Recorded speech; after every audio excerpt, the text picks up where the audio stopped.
What's going on, Tan and J-Man Show Nation? It's Monday night. It's April 28th, 2025, the last April episode of the Tan and J-Man Show on this beautiful spring day. It's episode 441 for those of you at home keeping track, which is nobody, but I like to say it anyways. Streaming live on the ISC Sports Network, the ISC Sports Network YouTube page, as well as the Tan and J-Man Show Facebook page and YouTube channel. Follow us, like us, hit that notification bell, subscribe, all that good stuff. I'm Tanner Lee. Across from me on the screen in the state to the west of me over in Illinois, Josh the J-Man Munt. J-Man, how we doing? I'm doing all right. 80-degree day here in the Chicagoland. It is a tad windy, but can't complain.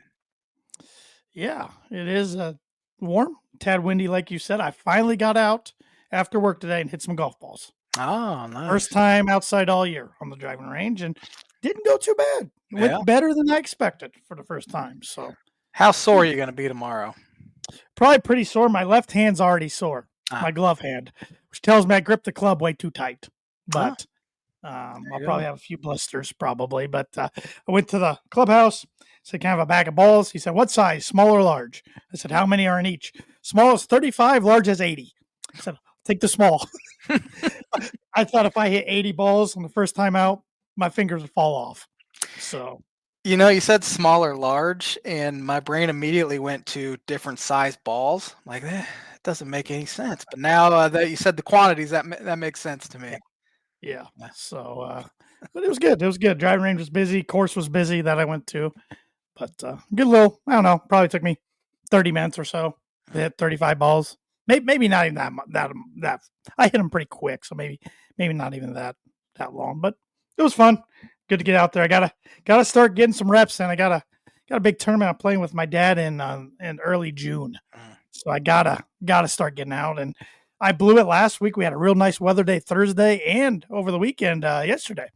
On Sunday, I didn't get out either day. I had some other things to do. So, and it looks like the forecast is going to be kind of cruddy the rest of the week. A lot of rain coming in. So I thought I really better go out today after work. So that's what I did. Looks like you need to get your priorities straight. Get out on the golf course more. That's what I say. used to have my priorities straight, man. I kind of lost it a couple of years ago. Women. So, when's the last time you've done a any kind of sport outside, like thrown a ball, caught a ball? Oh man, ran. Every once in a while, just take off sprinting for whatever reason. But other than that, I'm trying to think the last time I've thrown a ball.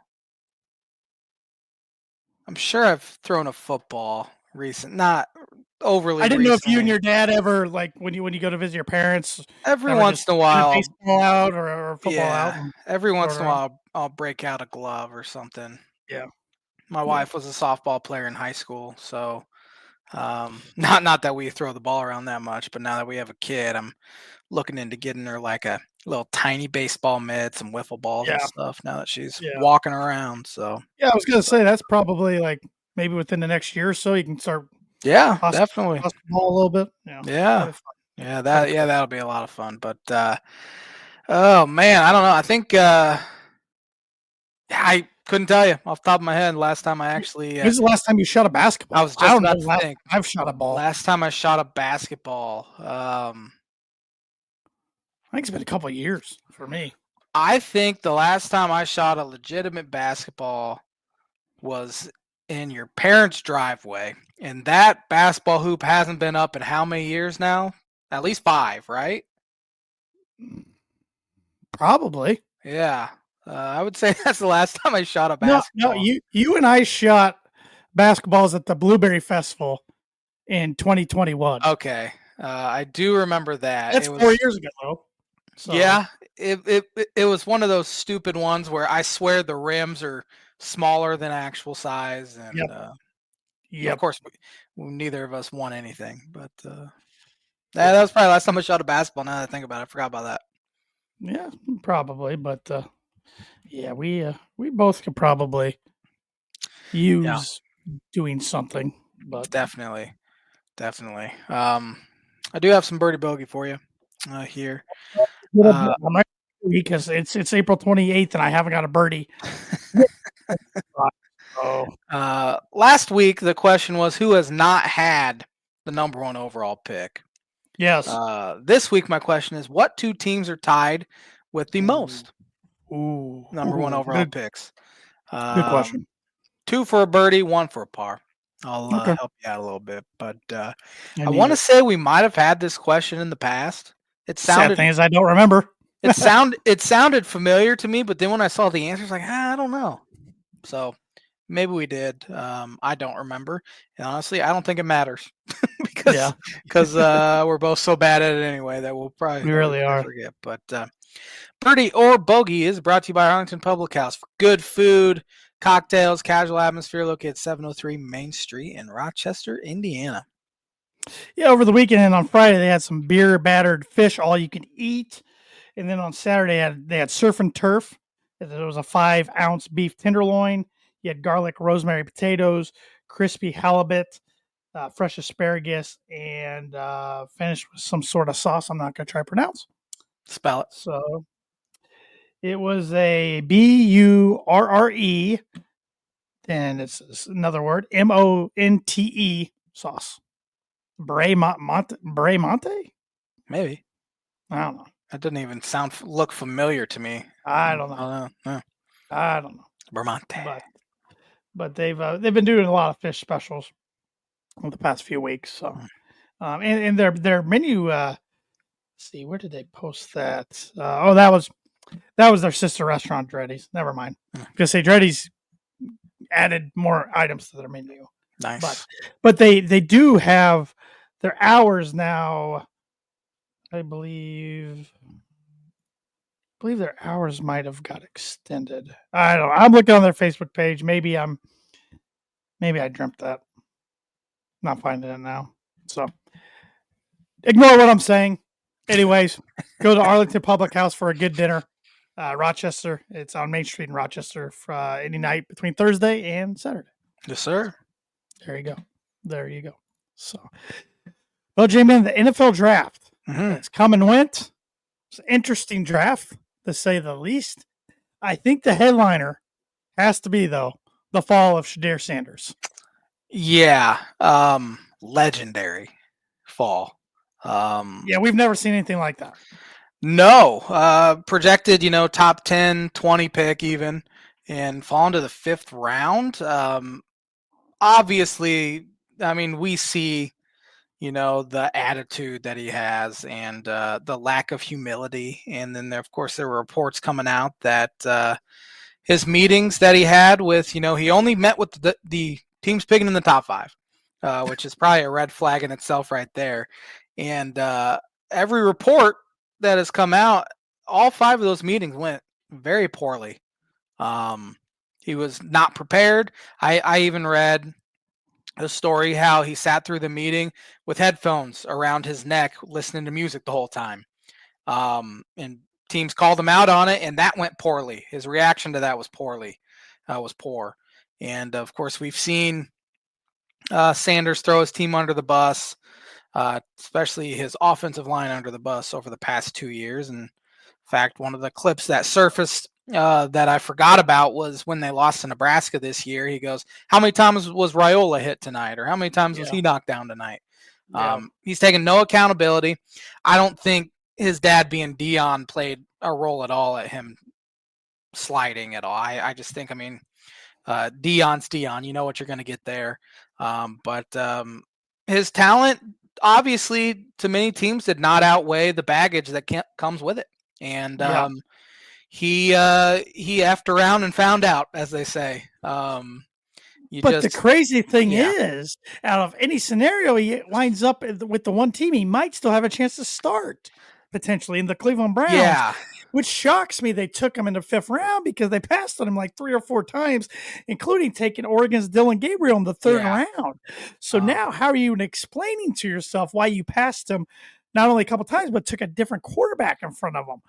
It seems like an ownership thing that they stepped in and said, we need to take him. That's the only thing that makes sense. Because you take Gabriel. It's weird to take 2 quarterbacks in the same draft It's only anyway. happened 3 or 4 times ever.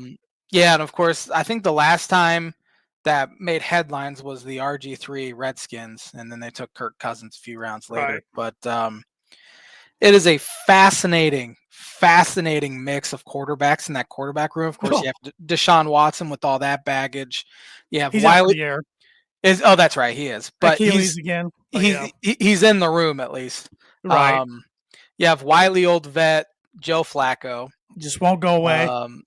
which might not be the worst kind of guy to No. have in there with Sanders.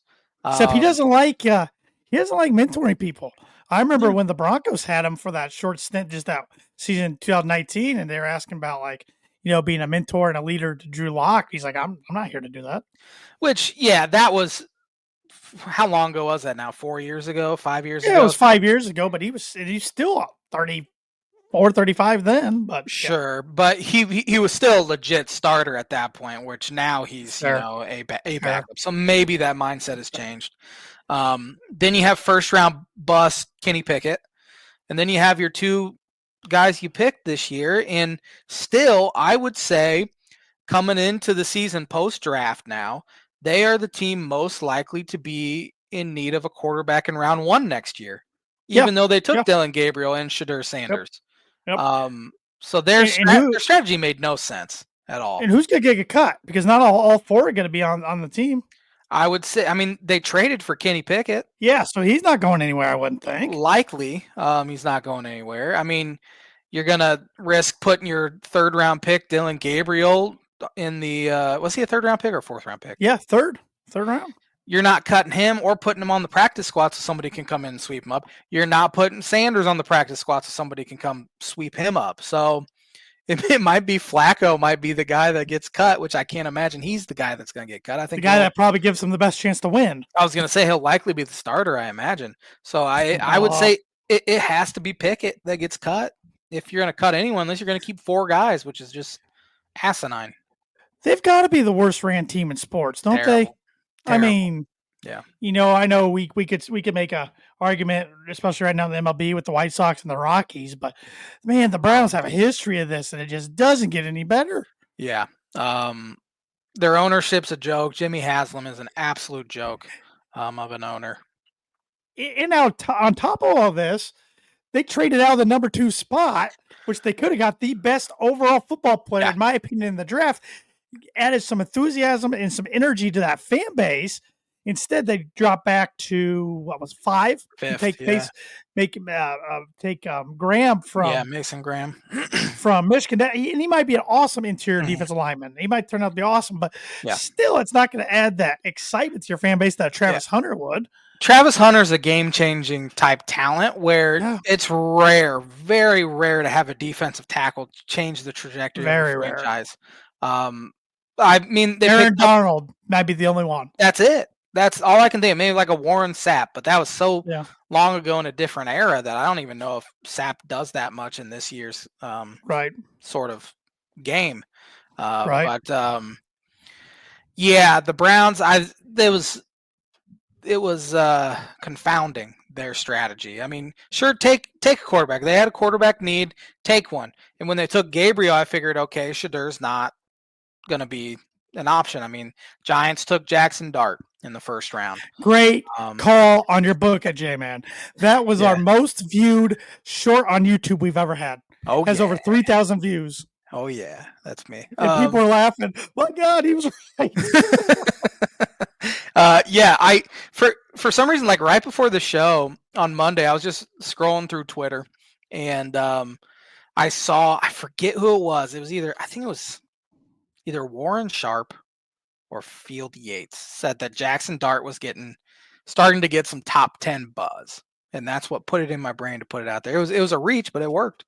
Now, of course, none of us thought Sanders would fall to the 5th round. In fact, when 6 quarterbacks in front of him drafted? Yeah, including like a Tyler Shuck from Louisville who went viral for that terrible throw he made at the combine. The Saints love him. It wouldn't shock me if he's their starter by the end of the year. He's old too. He's the last guy ever born in the 90s, in the 1900s, which is a dagger to the heart to be drafted. Why do you think Jeff Brom got him? Jeff Brom loves old quarterbacks. Loves his old quarterbacks. But yeah, there was a moment on Thursday. I'm like, okay, he's probably not going to go in the first round. However, Browns picked number 33. They're going to take him there. They didn't take him. Okay, he's going to go sometime in the second. Okay, it's third. There was a point on Saturday where I'm like, he might be undrafted, which would be wild. Which would have been wild. How would you have felt if Miami would have taken him in the 5th round? Hate. Yeah. Hated. There's also Miami fans out there like Dolphins, like just do it in the 5th Dolphins round. fans are a large group of the biggest dummies you ever meet in your entire life. Can't stand a majority of them, especially on the Twitter. I hate even associating with the Dolphins fans anymore. That's how much I don't like them. For a backup, you don't want that kind of media attention. I hope the NFL steps in and HBO steps in, and it'll be the first year I watch Hard Knocks in a while if they go to Cleveland, because that would be incredible. And my wife and I were eating lunch at Red Robin, no free ads, on Saturday. If the draft was on, and he's making his slide, he hadn't been taken yet, and my wife's like, "You think the Broncos will draft him?" I'm like, "No." She's like, "Why not? Like, especially if he keeps falling." I'm like, "Well," I said, we our starting quarterback's only a 2nd-year guy, Bo Nix. Backup, they just re-signed Jarrett Stidham, gave him like $12 million or something. Not gonna, you're not gonna bring somebody else in to be a backup. Said already signed Sam Ellinger as your 3rd string, and I said, out of any team, because you know what kind of media circus is going to come with Shadir Sanders. The team associated in the state of Colorado cannot take him. Yeah, that would be the worst. So I mean, I wasn't worried they were going to take him. I knew they weren't going to take him, but it was just funny explaining that to her. And I'm like, the Broncos franchise has already been through a media frenzy with a quarterback once before named Tim Tebow. Yeah, and similar. And this would be similar, but a little different. So I honestly thought, when he fell past the Steelers at 21, I'm like, how far is he going to slide? And I thought maybe the Steelers would grab him on day 2. Another team I thought made sense was the Rams. That's exactly what I was thinking. One team that, even though they passed them once or twice, like if they did eventually draft him and he goes like, "Why'd you, pass on me?" They had a good excuse or reason saying, "Well, we're still gonna have Matt for the next year or 2.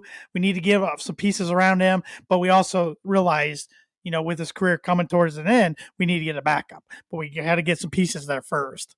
So I thought they might have more reasoning, but they didn't do it. Yeah, I was thinking even in the first round of them potentially taking him, once he got past them and then Pittsburgh, I felt a slide was going to happen, but I thought maybe Pittsburgh would trade back into the first round or the Rams would trade back into the first round.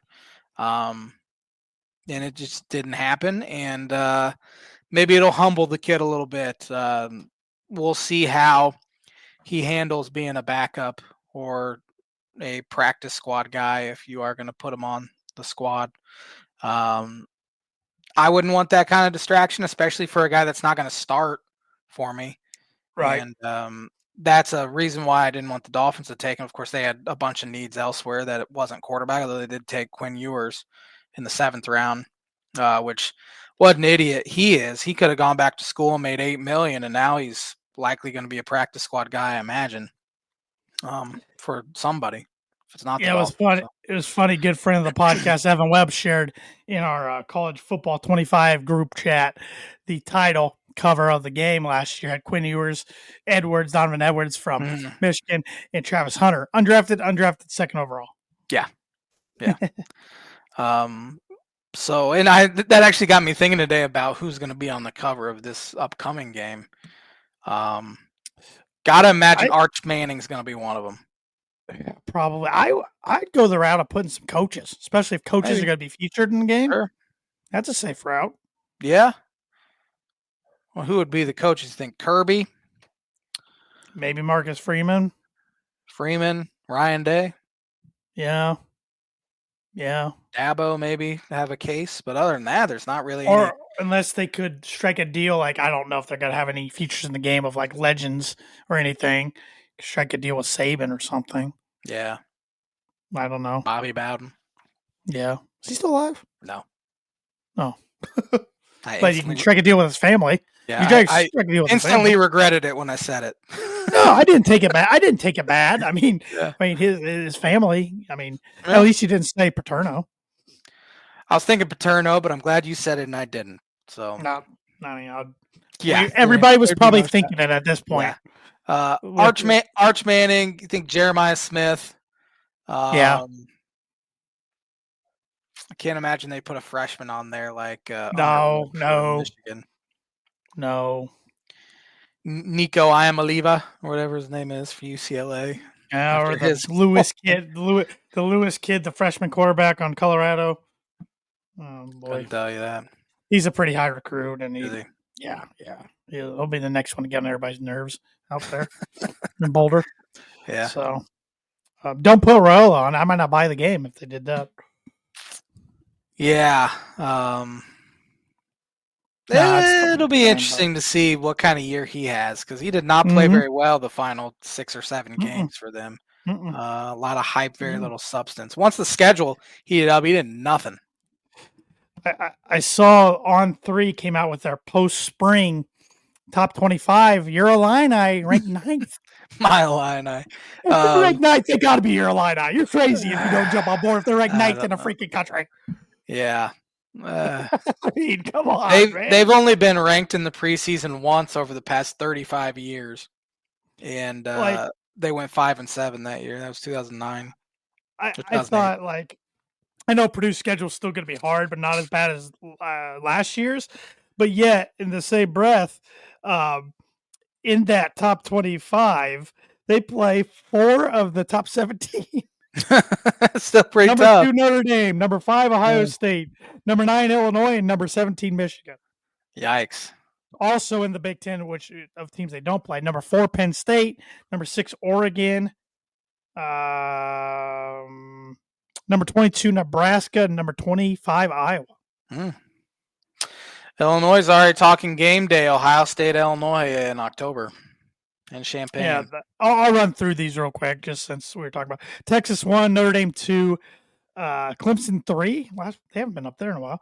Penn State 4, Ohio State 5, Oregon 6, Alabama 7, Georgia 8, Illinois 9, Florida 10, Texas Tech 11, South Carolina 12, Auburn 13, SMU 14, LSU 15, Arizona State 16, Michigan 17, BYU 18, Ole Miss 19, the U 20. Tennessee 21, Nebraska 22, Iowa State 23, Louisville 24, and Iowa 25.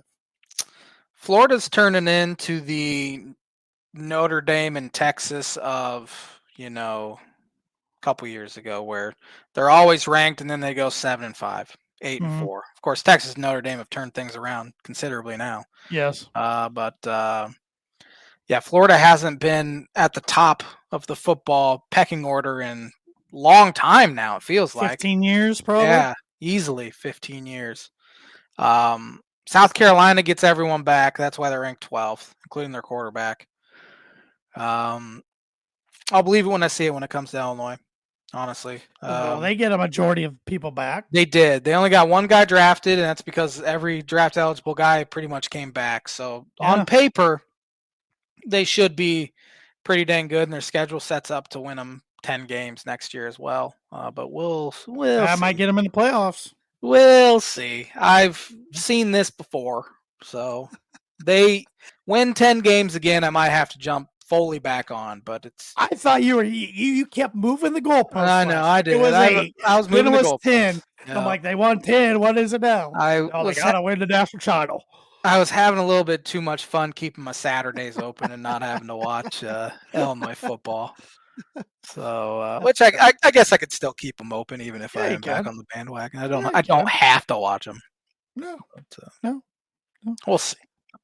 In my mock draft, I end up getting if you count getting Travis Hunter right, since I had him at number 2, I'll give it to you. I got 9 right. Right. I'm pretty happy with that. That's pretty dang good. I got the first 4 right. And then I got the Jets pick at 7 right. Then I got the Colts pick at 14 right. I got the Seahawks pick at 18 right. How many total first rounders did you get correct? Well, if you count Travis Hunter, I got 9. Oh, just first round? Like I mean, like guys you had in the first round on your mock. I think I got. I'm just eyeballing it. Yeah. 27, 28. Yeah. Probably. Sanders was the funniest one to fall out. Yeah. Speaking of Sanders, it's not really Sanders, but I think besides the Browns and Shedeur Sanders, the biggest loser this week might have been Mel Kiper. He's a joke. Yeah.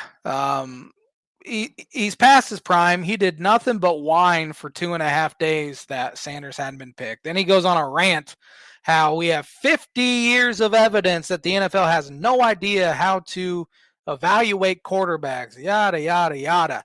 He just seemed like a bitter, past his prime man. Mm-hmm. And I haven't watched ESPN's draft show in years now. I'm all NFL Network. I think they do a lot better job. Like Rich Eisen, Daniel Jeremiah, all those guys I like better than the ESPN guys. And you don't get that. I mean, they talked about Sanders a little bit, but I guess it sounded like every single pick that was made, they had to bring Sanders into the convo. And that's, for one, not fair to the guys that get drafted. I mean, once in a lifetime opportunity, you hear your name called. They barely talk about you, then they go back to Shedeur Sanders. Cam Ward, one of the least talked about number 1 overall picks ever. And I feel bad for him, but maybe that's good for him. He can kind of fly in under the radar. And so ESPN's got to figure that out because it's kind of a dying thing anyway. And people have really gotten on ESPN quite a bit here recently. And I'm glad I didn't tune into that one. I would say most people watched ABC just because of most people get ABC. Yeah. And I had Kirk Herbstreit and some others. Which would be better. Yeah. I was an NFL Network guy. I usually am. Yeah, me too. But it was kind of funny. You know, the guy I had mocked to the Dolphins is being a Bronco. Yeah.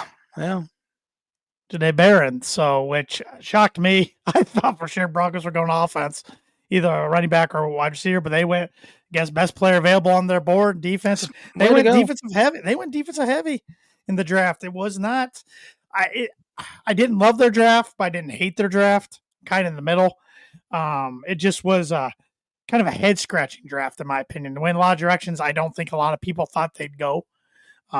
Taking a running back with pick 60 in the second round after trading back twice, and the running back you get is RJ Harvey from UCF, who's a speedster. He ran a 4.4, but he's 5'8", and they already have a 5'8" running back in the room with and McLaughlin. So I'm like, still don't know if either of those guys are running back number 1.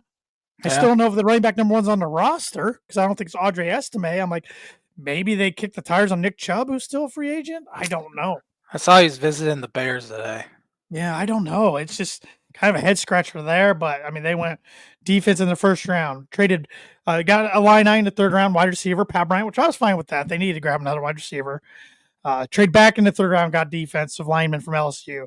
Got a linebacker from Alabama in the fourth. And then they got a punter from Florida in the sixth, which they needed one. They didn't have a punter on the roster.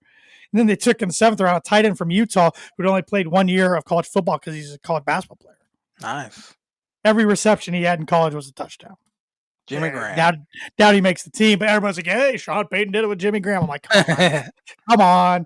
I mean, they were saying the same thing about RJ Harvey. He's just looking for his next Darren Sproles, which this was only the fourth time Sean Payton has drafted or one of his teams has drafted a running back inside the top first 60 picks. Wow. And the others being Reggie Bush, Mark Ingram, and Alvin Kamara. So all three pretty good too. Yeah, if he can be like that, I won't complain. So we'll see. But really, Vance Joseph has no room to complain about defense next year. And the defense, as good as it was for a majority of the year, they were limping to the finish last year during the season. So probably picking up depth too will help that. Yep. So yep. Pat Bryant though, he's good. Tall, not fast, doesn't separate much, but catches everything in his vicinity. Reminds me of Cortland Sutton.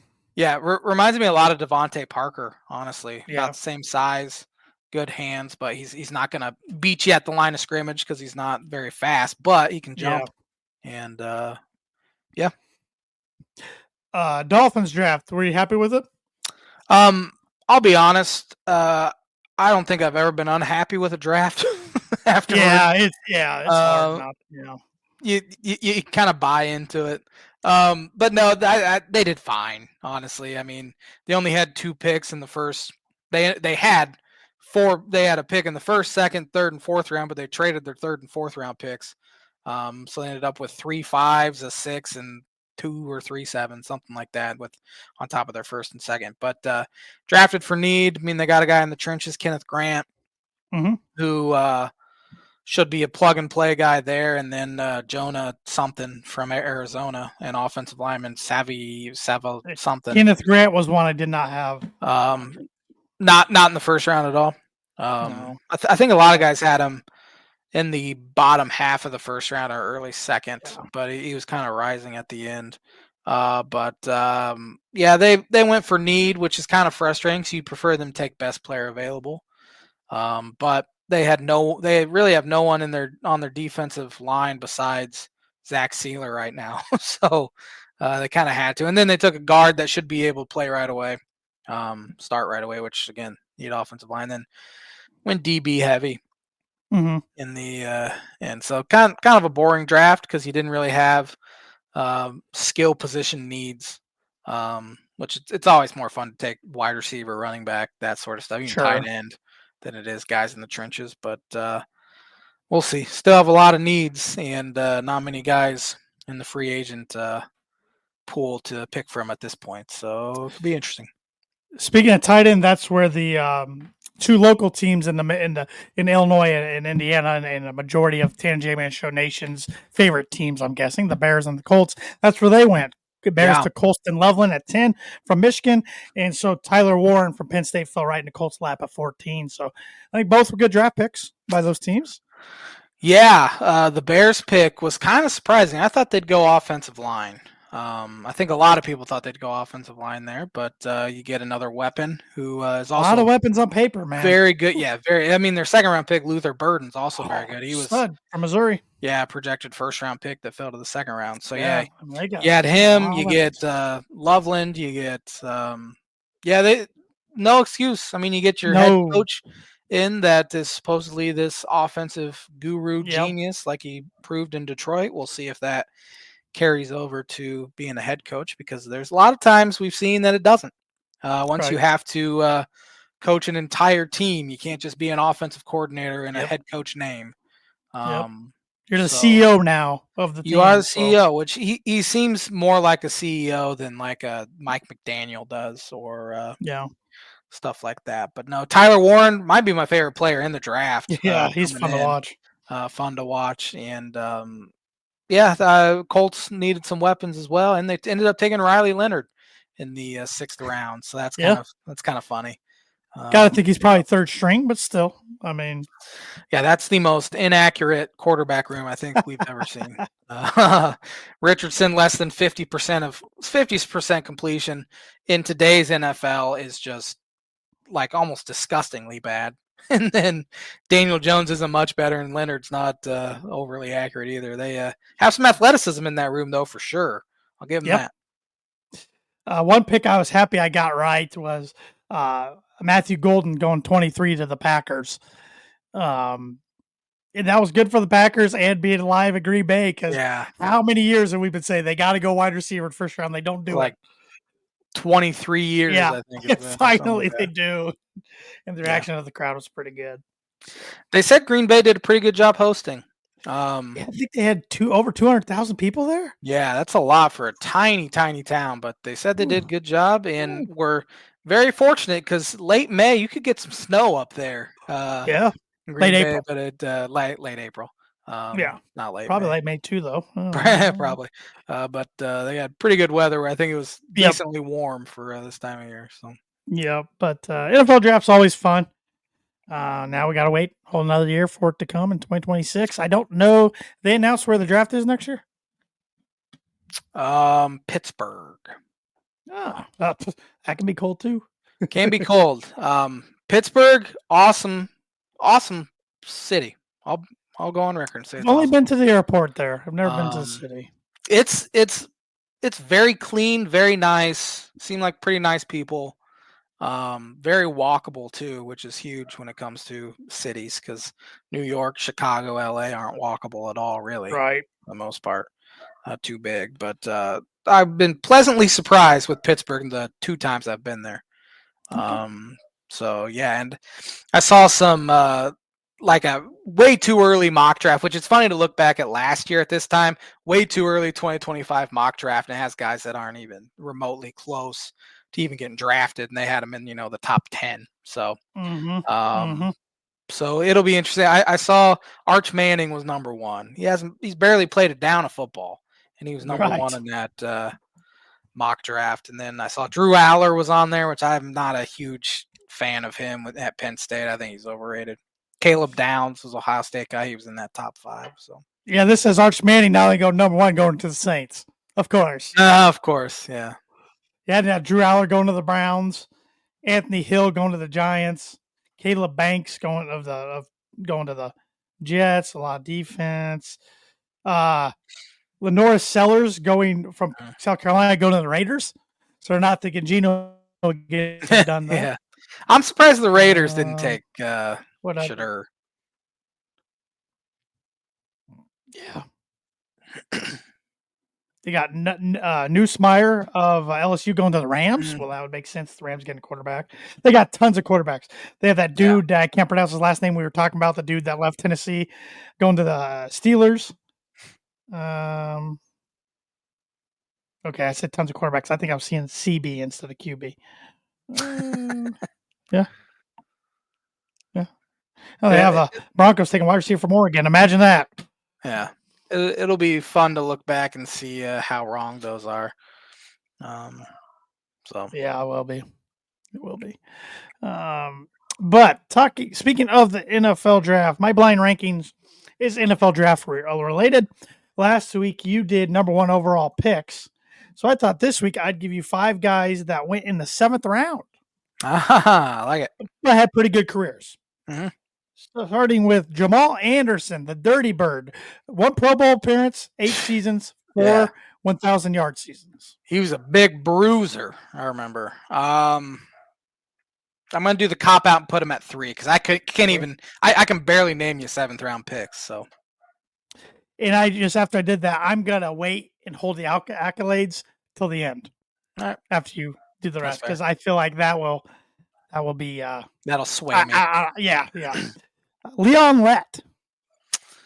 And he was a really good player. He's just known for 2 stupid bonehead plays, one in the Super Bowl and then one on Thanksgiving Day. But I'm going to put him at 2. 2? Okay. Mm-hmm. Gary Anderson. Oh, man. One of the better kickers ever. Mm-hmm. I'm going to put him 4, though. Okay. Ryan Fitzpatrick. I got to put him 5. He had a heck of a career, though, and I like the guy, so I'm going to put him 5. So you got number 1 left, right? Yeah. You did the right thing, even though this guy's in the news lately for not good reasons. Shannon Sharp.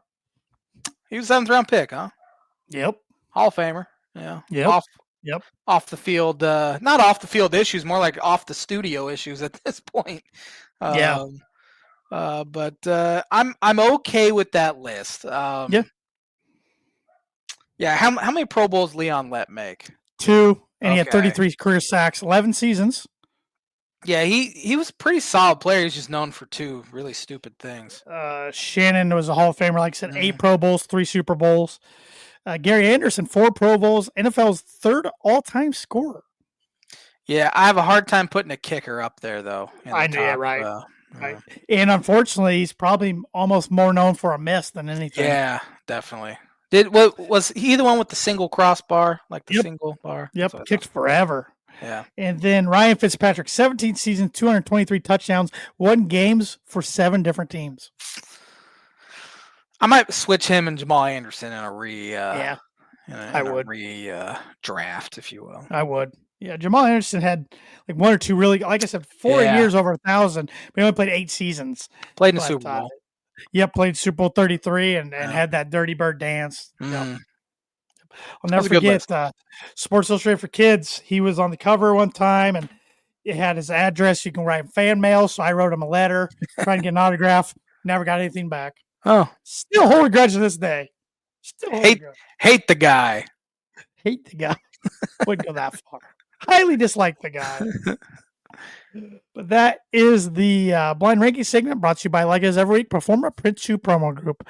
If you're looking for a trustworthy, dependable resource for next trade show, company picnic, or sales meeting, Performer Print 2 Promo Group has over 50 years combined experience in promotional products and commercial print. They strive for fast and efficient response to all your print needs, so you need to look no further. Let them be your one-source print and promotional company today by giving Barbara Van Weinsberg a call at 574-210-3815. Do you want to get educated? You know I need it. Every week I need it really bad. So, on this day in 1887, Europe's first motoring competition is won by the Marquis de Dion on a steam-powered quadricycle built by French toy maker and engineer Georges Bouton. French newspaper La Velocipede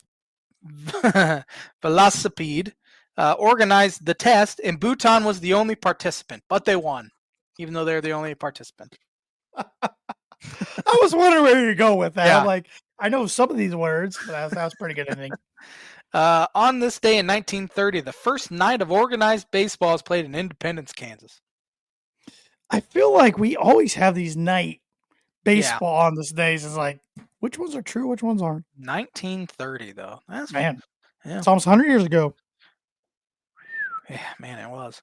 On this day in 1956, Cincinnati Reds outfielder Frank Robinson hit his first of 586 career homers. It's pretty solid. Legendary figure in the game. 1961, Milwaukee Braves future Hall of Fame pitcher Warren Spahn threw his second career no-hitter. He was 41 years old when he did this one. Jeez. Old Milwaukee. On this day in 1966, who won the 20th NBA championship? 66? Go with the Minneapolis Lakers. 66? Yeah. Lakers were in LA already. Were they already in 66? Yeah, because they lost 4 games 3 to the Boston Celtics. Oh, I thought they went there in the 70s. Okay. Nope. On this day in 1967, Muhammad Ali refuses induction into Army and was stripped of his boxing title. He was already known as Muhammad Ali there, not Cassius Clay? According to this, he was. Okay. Yeah. On this day in 1985, Billy Martin was named New York Yankee manager for the 4th time. This is embarrassing. You read about that. They kept going back to him. Couldn't quit him. No. On this day in 1985, Fernando Valenzuela set a record 41 scoreless innings to start the season. Not too shabby. Yeah. On this day in 1987, the NBA announced expansions to Charlotte, North Carolina, and Miami, Florida in 1988, in Minneapolis, Minnesota, and Orlando, Florida in 1989. I was going to say, I knew Orlando and Miami were around the same time. Yeah, 1 year apart. Who was the number 1 overall pick on this day in 1987 in the NFL draft?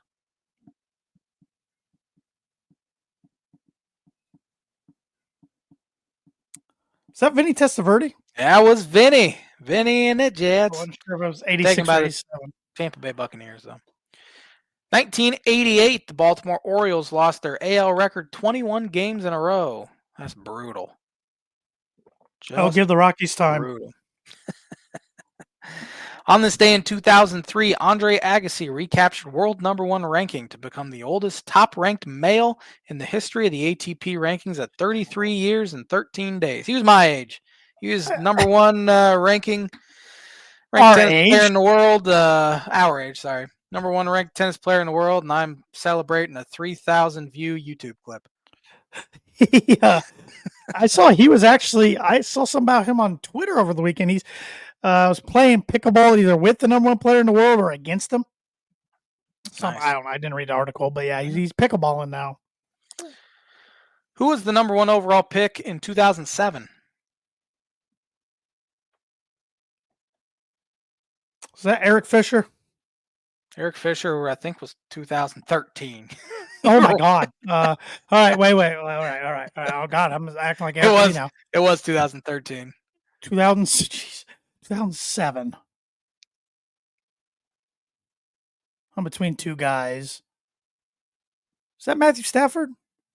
He was not. I No. think he was 2008. Okay. Purple drank himself, Jamarcus Russell. Very forgettable. Yeah. What about 2011? Oh, that was Cam Newton. That was Scam. What about 2016? Vaughn was number 2. 2016. I think here's who was 2016?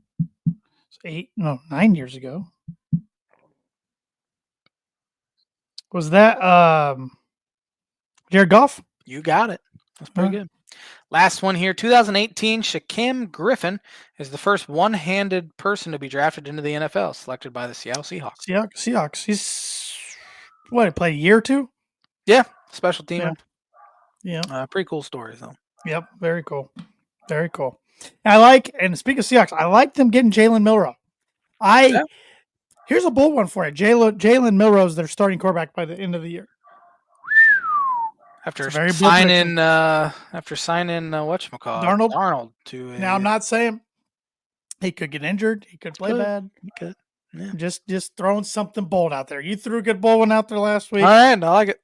I'm trying to throw it out there and get some traction. We'll have to remember this one. Yeah, we won't. But yes, we should try. Good on the stay list this week, which is brought to you by Like It Is Every Week. Mooney Woodcrafts. Mooney Woodcrafts is a veteran-owned and operated woodcraft shop based out of Texas with Indiana grassroots. They provide 100% hand-cut custom designs to fit your needs, and their pieces are a great addition to any home, office, or man cave. You can see some of their recently completed projects by visiting their Instagram page and their Facebook page at Mooney Woodcrafts as their handle on Instagram. And if you let them know that Tan and J-Man Show sent you, you get 15% off your first sign order. Mother's Day is just a couple weeks away, and Father's Day right after that. Soon it'll be Christmas. So get your sign orders in. Let Thad know the Tan and J-Man Show sent you, and you get 15% off your first one. Baseball. Unless you have anything else. No, I don't have. The only other thing I was going to hit on, I have watched a little NBA lately, the playoffs. I do got to say the playoffs are more enjoyable to watch than the regular season. Pacers looked good last night, up 3-1 against the Bucks. Now Damian Lillard came out today. He tore his Achilles, so he's done. I think the Bucks are done. The Pacers should be advancing, but then they get most likely, unless the Heat make one of the, which would be like the greatest comeback in NBA history. Yeah, they'll be playing the Cavaliers, and I don't know if they can beat the Cavs. It's time for the Bucks to blow it up. That's my thought. They got their championship a handful of years ago. They did. I think I'll go on record and say I think Giannis is traded this offseason. I think it's time. Yep. Trading for Dame Lillard has gone poorly. I mean, they've been fine, but not a title contender really. And I think it's time to maybe move on from Giannis and kind of start over a little bit. Yep. And it'll be interesting to see if like the Denver Nuggets kind of follow the same. Maybe not trade Jokic, but I think they'll start changing some things because it's kind of getting stale. I think they might go get another piece around Jokic and get rid of Murray, or Michael Porter Jr. is probably gone. Yeah. It still blows my mind that Eric Gordon's buzzer-beating dunk was the first buzzer-beating dunk in playoff history. Yeah. I don't know what the rule is because it was definitely still touching his hand. But it was more than halfway through the rim or through the net. So I don't know what the rule is on that one. They needed it though, or they were done, in my opinion. They were down 3-1 and now it's 2-2 and they probably got momentum flipped back to their way. But it's interesting, the East, if the series fall like if they fall with everybody leading right now, you have the Pacers and the Cavs. That's a little rivalry because of the Central Division. And then you got the Celtics and Knicks. That's a rivalry within itself. Pistons have played the Knicks tough. They have. They're down 3-1, but I think the last 2 losses they've had were by 2 or 3 points. The refs kind of screwed them over yesterday. They did yesterday for sure. But yeah, they've played them a lot tougher than I thought they would. Then the West, you had OKC already eliminate the Grizzlies. Yeah. They'll play the winner of the Clippers and the Nuggets. It looks like unless they have a comeback, the 3 seed Lakers going to be going home to the 6 seeded Timberwolves. Yeah. The Wolves and Lakers were they differed by 1 game this year, so it's not like it'd be a major Right. upset. Right. But yeah, another year where LeBron doesn't get another one, and he'll be 41, and I think this fall. So it'll be. He's still producing unbelievably though. He didn't score a single point in the fourth quarter when they blew a double-digit lead. So a lot of people have been on his case for that. When's he done? I don't know. He played with his son. Is he waiting for the other one to get there? The other one's supposedly I don't know. Not very good, even though he's going to Arizona. Bryce? Maybe he wants to bring maybe he wants to bring the Lakers a real championship outside the bubble. Well, they traded for 25-year-old superstar Luka Doncic, and that was for the future, J-Man, not for this year. That's what they say. Yeah, well, when is the future happening? Because both those guys are incredibly expensive. Yeah. And then Austin Reeves is really good too, so you're gonna have to pay him eventually too. Yeah. I don't know. And the Warriors are up 2-1 over the Rockets. Game 4 is tonight. Yeah, so that could be an upset if you want to call it an upset. Steph Curry is still pretty dang good. Yeah, he's getting old too, but he still produces. They played really good basketball after they traded for Jimmy Butler, and it's kind of changed their season a little bit. But nobody's ever said that before. It's usually the opposite. I know. Jimmy Butler, your season goes downhill. I know. That does happen a lot. But I haven't been watching a ton. I've been watching, a little bit, and then of course the NHL. I've been watching the Avalanche do tied 2 games apiece to the Stars. But besides that, I haven't watched any. But both playoffs last so long; they both go into June. Yeah, I haven't watched a single second of the NBA playoffs. But you got a lot of baseball to watch, and your team's playing pretty good. See it on the tweeter. But my baseball team is playing pretty good. 17-12, they've had the hardest schedule in baseball so far. Every single team they've played is 500 or better, and they clinched the season series against the Dodgers, which is shocking after starting 0-2 against them in Japan. They've won 4 or 5 since then, and it's very nice. They're done with the Dodgers, they're done with the Padres, and they're done with the Arizona Diamondbacks already. So you don't have to worry about them until October, should the Cubs get there. But game and a half up on the Reds. Reds have had a very easy schedule. They got to play the Marlins and Rockies this week, and they destroyed the Rockies for the most part. But Cubs schedule's lightening up a little bit, or will be lightening up this month. They start in Pittsburgh tomorrow, which is never easy. They will have to face Paul Skeens once, I think on Wednesday or Thursday. They'll face Skeens. And they have to go to Milwaukee. So have not played a divisional opponent. They have not played anyone west or east of Texas. Until the Phillies came to town, I should say, and they lost 2 or 3 to the Phillies this week. But very, very happy with the way they've played so far. But pitching is starting to become a bit of an issue, especially since Steele's injury.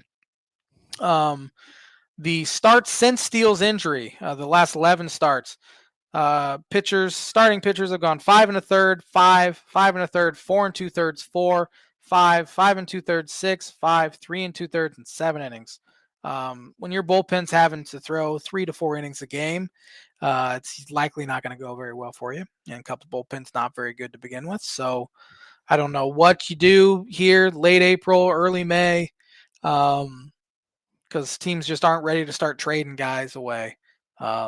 So maybe the Rockies don't have any pitching. So it's not like you can kind of jumpstart that by going and getting someone from the Rockies or White Sox for that matter. The Monforts really need to sell the team. They won't, but they really need to. They won't, but they do for sure. But offense has been great. They've scored the most runs through 25, 26 games. Now they're in game 29 that they've had in their history, the 5th most ever in the Cubs history. So they're really hitting.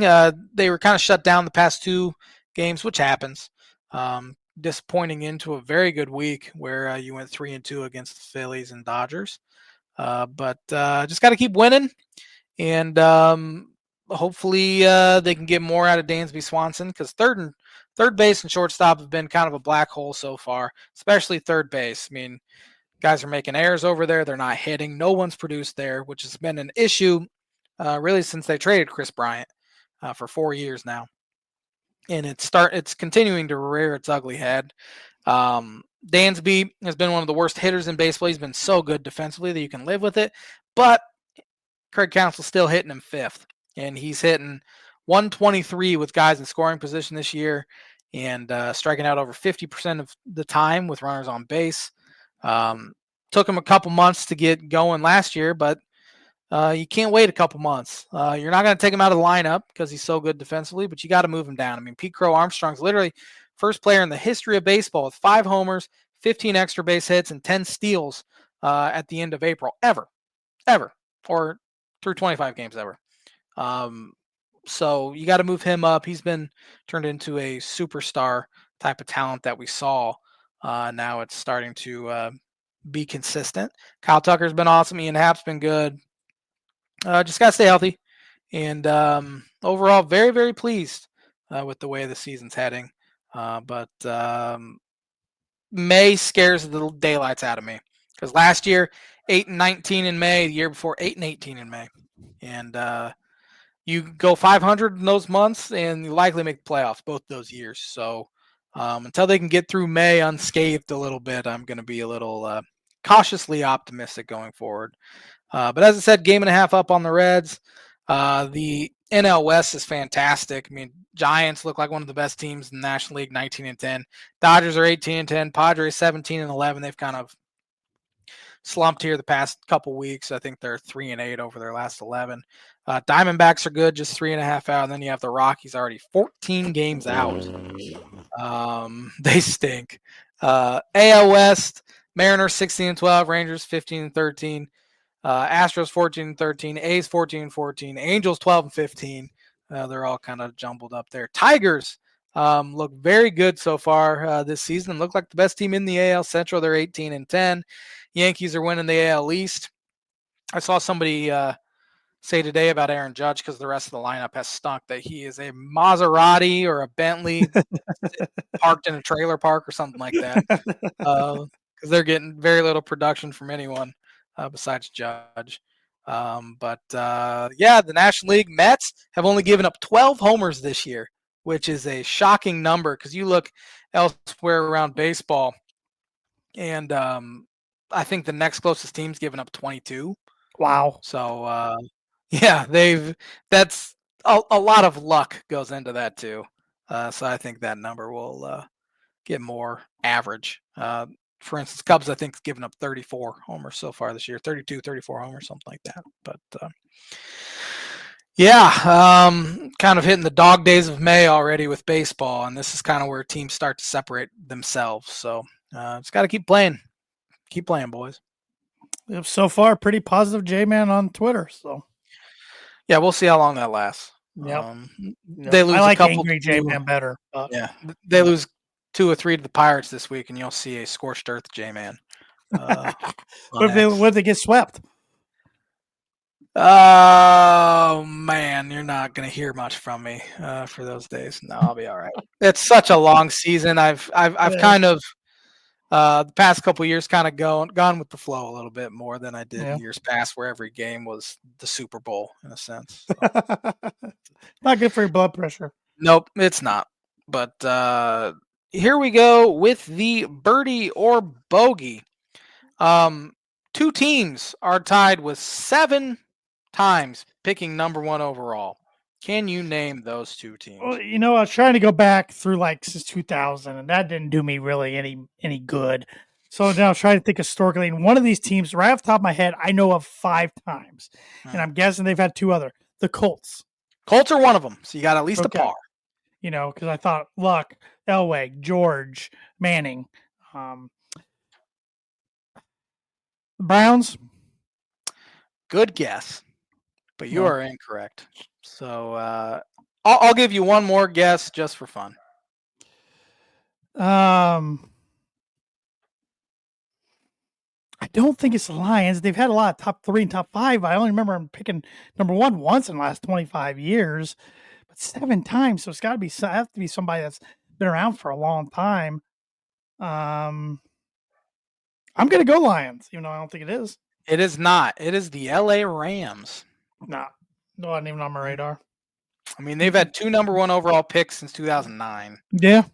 Um, Yeah, but and they stunk back in the day. So yeah. All right, I'll take a parlay so I didn't fall even further behind. Thanks for watching the Tan and J-Man show. We'll be back at her next Monday with another episode. Have a great week, everybody.